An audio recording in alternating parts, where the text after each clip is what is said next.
美国职棒大联盟日本海外开幕战，水手队日籍球星铃木一朗出赛是焦点，二打席选到一保送，退场时全场鼓掌。比赛结果，水手以9比7胜加。美职大联盟海外开幕战，继2000、2004、2008、2012年后，第5度移师日本举行，由西雅图水手队与奥克兰加队交手，东京巨蛋涌入超过45000名观众观赏水手队外野手铃木一朗的表现。一朗先发打第9棒，守右外野。这是一朗时隔7年再回东京巨蛋，今天出赛打击没表现，3局敲出2垒方向飞球出局，4局选到保送，4局攻守交换时退场，一与队友拥抱，接受全场掌声，连家队球员也都站在休息区为他鼓掌。赛后，一朗对媒体说，这是一场很特别的开幕战，观众也感受到气氛有些不同吧。前几天，水手队对上巨人队的比赛，气氛感觉像在练习，今天完全不同。对于中途退场一事，一朗说，我早就知道的，二打席。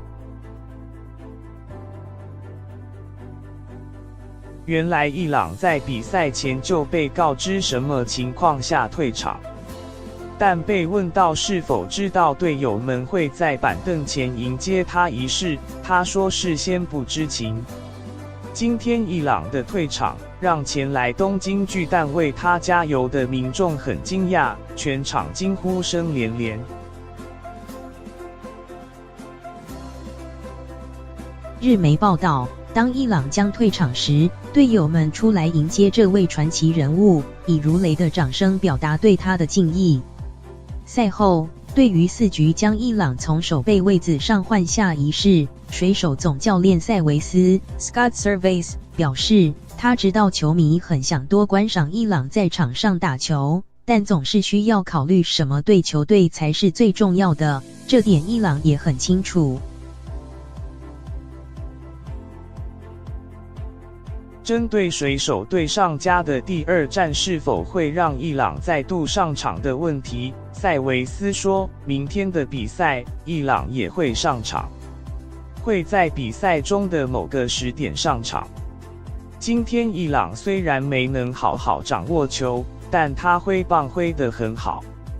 在比赛前，今天下午加总教练梅尔文 Bob Melvin在记者会上表示，选手们对一朗的棒球以及对西雅图做出的伟大攻击都充分了解。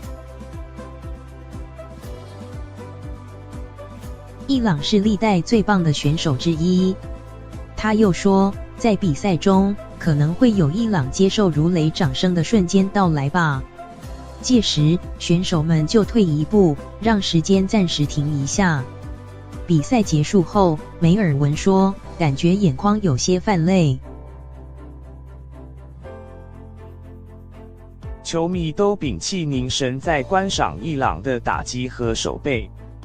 日本的球迷是来替一朗加油的。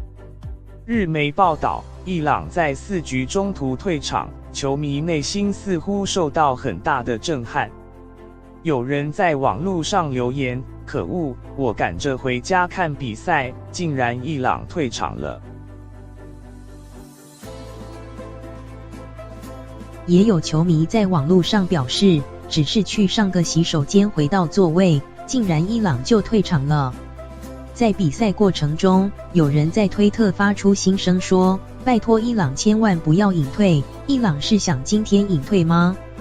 一朗的动向不仅牵动着东京巨蛋内4万多球迷的心，很多进步了东京巨蛋看球赛的球迷也很揪心。